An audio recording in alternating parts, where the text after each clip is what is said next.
Je suis Julie Bayard, je suis enseignante en histoire-géographie, en EMC et également en spécialité à GGSP. Et c'est moi qui anime le stage de communication tous les mercredis de 15h45 à 17h30. Le stage de communication, c'est un bloc d'environ 10 séances de 1h30 qui mêle des ateliers, des petits jeux, des exercices préparés à la maison ou encore des exercices d'improvisation et qui vont mêler plusieurs disciplines telles que la danse, le théâtre, le chant ou encore la sophrologie. En moyenne, le stage de communication compte une petite vingtaine d'élèves. La communication nous permet de nous exprimer librement à travers nos paroles. Elle nous permet d'être à l'aise devant un public et de faire passer des émotions. Nous avons constamment besoin de communiquer, que ce soit dans notre vie personnelle ou dans notre vie d'étudiant à l'avenir. La communication permet de communiquer avec d'autres personnes. Elle nous permet de connaître d'autres personnes, mais aussi de faire passer des émotions. Le stage de communication sert à avoir davantage confiance en soi quand on prend la parole en public, qu'il s'agisse du cadre scolaire, privé ou encore professionnel.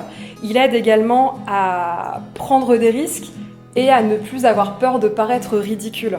On a besoin du stage de communication dans plein de cadres différents, puisque dans un premier temps, la communication, c'est l'interaction fondamentale de notre société.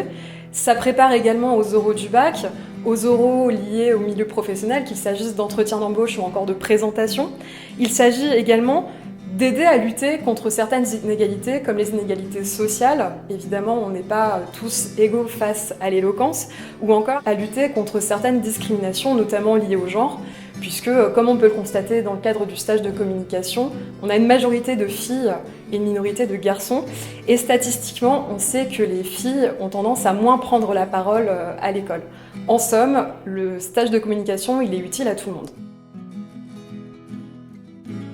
Au sein du stage de communication, il y a un certain nombre de règles qu'on peut résumer à 3. La première règle, c'est l'assiduité des élèves. La deuxième règle, c'est la confidentialité. Et dans confidentialité, on retrouve la même racine que confiance, puisque dans le cadre du stage de communication, on va être amené à livrer des émotions qui peuvent être un petit peu fortes parfois. Et la dernière règle, c'est la liberté de ne pas faire un exercice. Tous les élèves disposent d'un joker.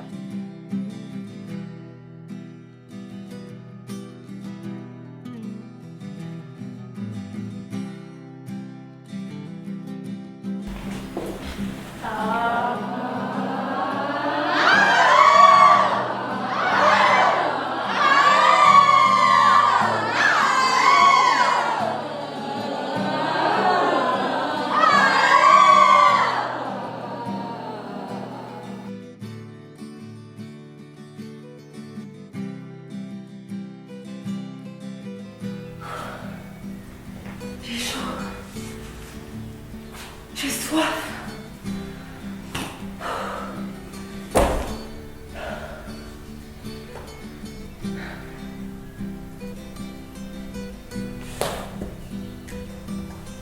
Ça brille. C'est dur. C'est de l'or.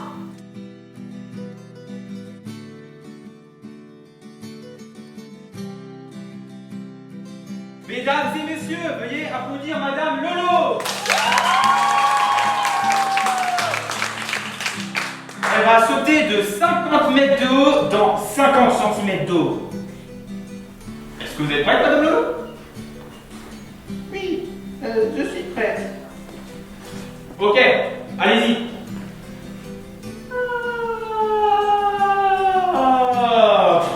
Oh, ça va, Madame Lolo? Communiquer, c'est apprendre à connaître les autres. Communiquer, c'est faire passer des émotions. Communiquer, c'est avoir confiance en soi. Communiquer, c'est articuler. Communiquer, c'est s'ouvrir aux autres. Communiquer, c'est être convaincu et convaincant. Communiquer, c'est garder son sang-froid.